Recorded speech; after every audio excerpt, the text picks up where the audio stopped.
কাটায় বাজে হচ্ছে 9:05। দেখো ছেলে এখন স্কুলের ড্রেস পরে ব্যাগ ফ্যাগ নিয়ে সাইকেল নিয়ে চললো। স্কুলের ড্রেস পরে কোথায় যাচ্ছে? যাচ্ছে এখন পড়তে। পড়ে টোরে ওখান থেকে স্কুলে চলে যাবে। ও রতিন স্যারের কাছে পড়তে যাচ্ছে। এই চললো এখন বাবু, মানে 10টা 15 অবধি পড়াবে, 1 ঘন্টা পড়াবে, তারপর ওখান থেকে direct school. So guys, welcome back to my channel কৌশলীতে তোমাদের সবাইকে স্বাগত এবং অনেক ভালোবাসা। নতুন সকালে নতুন ব্লগ নিয়ে হাজির। দুদিন আমরা ব্লগ দিতে পারিনি, একটু টেকনিক্যাল সমস্যার জন্য। চলো আজকে আবার ব্লগ আসে। এই ছেলের নাম ছেলে দেখি কোথায় গেল এই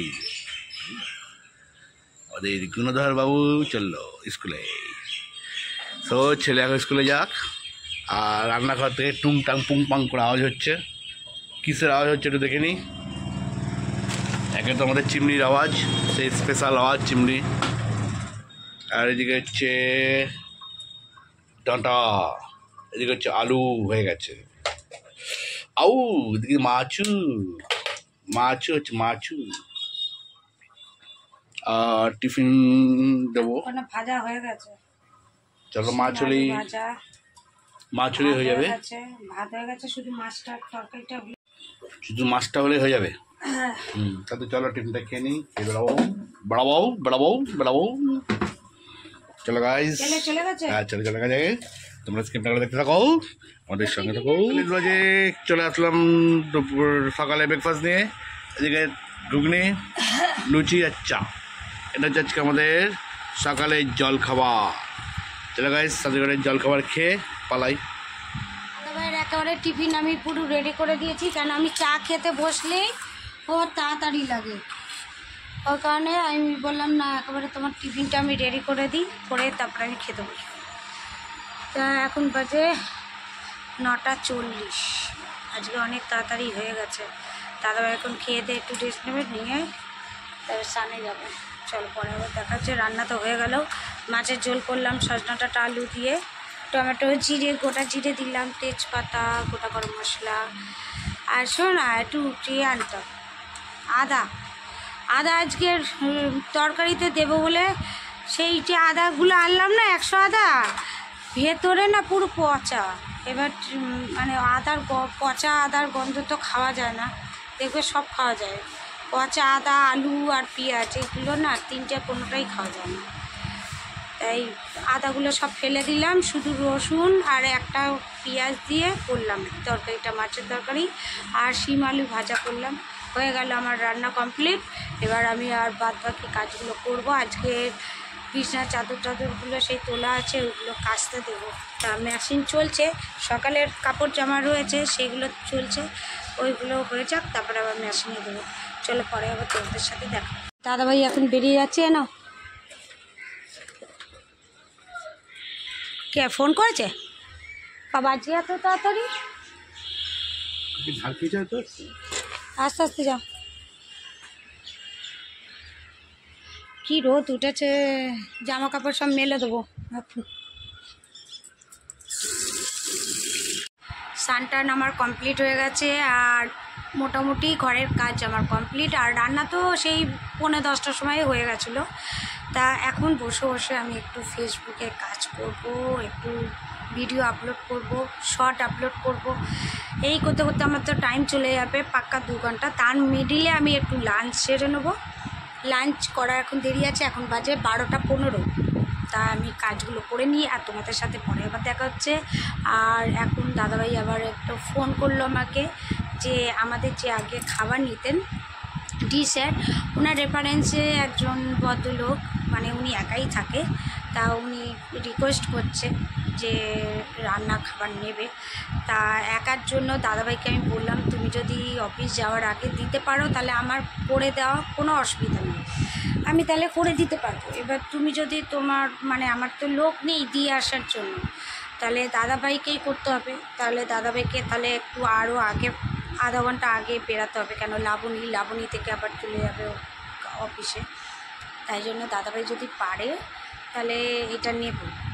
তা এখন দাদাভাইয়ের ওপর আমি ডিসিশানটা ছেড়ে দিয়েছি, এখন দাদাভাই দেখি কী করে। আর লাবণীতে ঢোকা মানে কি, ওইখানে 3-4টে পার্টি আমার ইজিলি হয়ে যাবে। আমাকে তো শুধু ফোন করছে সবাই, যে আমাদের বিল্ডিং থেকেও অনেকজন বলেছে যে খাবার দেওয়ার জন্য। মেন হচ্ছে দাদাভাইয়ের চাকরিটা চলে যাওয়ার পর থেকে আমার একটু ডাউন হয়ে গেছে, যার জন্য আমি সব ছেড়ে দিয়েছি। তারপরে আমার শরীরটাও খারাপ ছিল। এখন দেখি আস্তে আস্তে এটাকে আবার রানিং করার চেষ্টা করব, কেন হাতে একদম টাকা পয়সা নেই। টাকা পয়সার জন্য আবার আমাকে এটাকে রানিং করতে হবে। আর এখনও তো কোনো পর্যন্ত না ইউটিউব থেকে ইনকাম এসেছে, না কোনো কিছু কোথাও শর্ট থেকে ইনকাম এসেছে। আর ফেসবুক তো সবে সবে আমি করছি, কারণ হচ্ছে ফেসবুকটাকে আগে আমি অত মাতামাতি করতাম না, এমনি জাস্ট ভিডিও ছাড়তাম, ব্যাস ওইটুকু। এখন প্রপারভাবে ফেসবুকে আমি কাজ করছি, যে ফেসবুকে তো একটু টাইম লাগবে, কেন ইউটিউবে আমার 3 বছর হয়ে গেল, সেখানে তো ফেসবুকে সবেমাত্র 2 মাস। হ্যাঁ, তাও আমি ওইটা নিয়ে ভাবছি না। তা আমার ভাবাটা হচ্ছে ইউটিউব চ্যানেলটা নিয়ে। তা তোমরা বন্ধুরা যারা যারা আমার ভিডিওটা দেখছো, প্লিজ আমার কমেন্ট বক্সে একটা কমেন্ট করো, তাহলে আমি তাদের পরিবারে যেতে পারি, ঢুকতে পারি। কারণ হচ্ছে আমার ওয়াইটিতে সবসময় আমি খুলি না, আর তারপরে দেখতে পাই না যে কে কী কমেন্ট করছে না করছে। যদি তোমাদের আমার ভিডিও ভালো লাগে তাহলে তোমরা প্লিজ একটা লাইক করে আর একটা ছোট্ট করে একটা কমেন্ট করো, যে তাহলে তোমাদের পরিবারে আমি যেতে পারবো। আর তোমাদের পরিবারে গিয়ে তোমাদের ভিডিওগুলো দেখে একটা লাইক কমেন্ট শেয়ার করে দিয়ে আসবো। তা আমার তো সবসময় হয় না, ব্যস্ততার মধ্যে থাকি, তা ইউটিউবটা আমিও সবসময় দেখতে পারি না, শুধু আমি ভিডিওটা ছেড়ে ব্যাস এইটুকুনি রেখে দিই। আর রাত্রেবেলা যখন আমি সব কমেন্টে রিপ্লাই দিই, তা কি শর্টে আমার কমেন্ট পড়ে, বেশিরভাগ আমার শর্টটাই কমেন্ট পড়ে, ব্লগে খুব কমই পড়ে, মানে রেয়ার ব্লগে, তা অতটা আমি দেখি না। তা একসাথে জমলে তখন আমি গিয়ে রিপ্লাইটা দিই। তা তোমরা যদি একটা ছোট করে কমেন্ট করে দাও তাহলে আমি তোমাদের পরিবারে অনায়াসে যেতে পারি। চলো আবার পরে দেখা হচ্ছে, আমি ঝটপট করে কাজগুলো করে নিই। আর 12টা 15 হয়ে গেছে, তার জন্য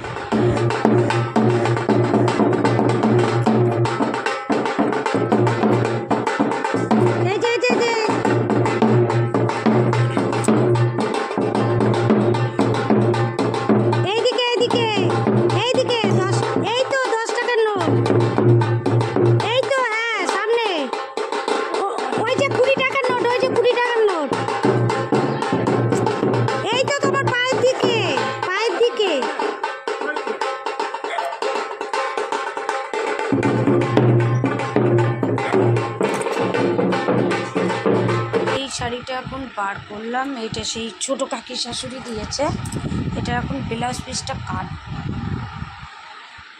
এটার ব্লাউজ পিসটা কাটবো, কেটে আলাদা করে রাখবো। তারপরে যবে ব্লাউজ পিস বানাতে দেবো তবে দেখি ব্লাউজ পিসটা কোথায়, এই যে ব্লাউজ পিসটা হাতায় কাজ। চলো কেটে নিই আগে ব্লাউজ পিসটা। ঘড়ির কাঁটায় এখন বাজে 9টা 15, আর নিয়ে আসলাম চা, আর এইখানে ছেলেকে দিয়ে আনালাম চপ আর মুড়ি, এই মুড়িও ছিল না তো এটা মাখিয়ে নিয়ে আসলাম। আর দাদাভাই এই সবে সবে ঢুকলো, আর ছেলেও কিছুক্ষণ আগে পড়ে এসেছে। তা এখন আমরা 9টা 15তে খাচ্ছি চপ মুড়ি, তাহলে কখন ভাতটা খাবো। ভাত বসিয়ে দিয়ে এসেছি, তরকারি একটু আছে, মাছের তরকারি, ওইটা আমি খেয়ে নেবো। আর ওদের জন্য একটু ডিম করে দেবো। যে ভাত বসিয়ে দিয়েছি, ভাতটা বসানো হয়ে গেছে, ওটা হোক, আর চট করে টিফিনটা খাই, তারপরে ইচ্ছা হলে ভাত খাবো, নাহলে খাবো না। চলো পরে খাবার হচ্ছে 11টা 5। বলো বলো 11টা 5-এ আমরা খেতে বসে গেলাম। আর আমি একটু করলাম কি করলে, তরকারি ছিল, এই তরকারিতে তো হবে না 3 জন না, তা ওদেরকে আচারের তেল দিলাম, দিলে? ভাজা দিলাম, দিলে? শুকনো ভাত খাবো একটু আলু ওকে ভাজা দিয়ে। ওকে, আর এই একটা মাছ ছিল, এই একটা মাছ তিনজনে মিলে ভাত করে নিলাম। এই ছিল তোমার কপালে, হ্যাঁ এই ছিল তোমার মনে কপালে না। হাত বাঁধা শিকলে। তারপর চলো গাইস, তারপর দেখা হচ্ছে নেক্সট মর্নিং এ। ততক্ষণ পর্যন্ত Next morning এ? ভালো থাকো, সুস্থ থাকো, আর ভালো করে সুস্থ থাকো। চলো good night, tata. Tata, good bye. কি গো হাতের মতো জড়ো। আবার যেন দেখা পাই। আর গাইজ আমাদের নতুন চ্যানেল, কি নাম যেন, আমি ভুলে গেছি। বিয়ন্ড ফ্রেম সাসপেন্স, তোমরা অবশ্যই দেখো। আমাদের ভালোবেসো, দিদিভাইকে এভাবে ভালোবেসো। আর বাংলা গল্পে এবার দিদিভাই গলা আসছে, তোমাদের দেখতে হবে। এইভাবে কাটে না কাটে। ওকে টাটা।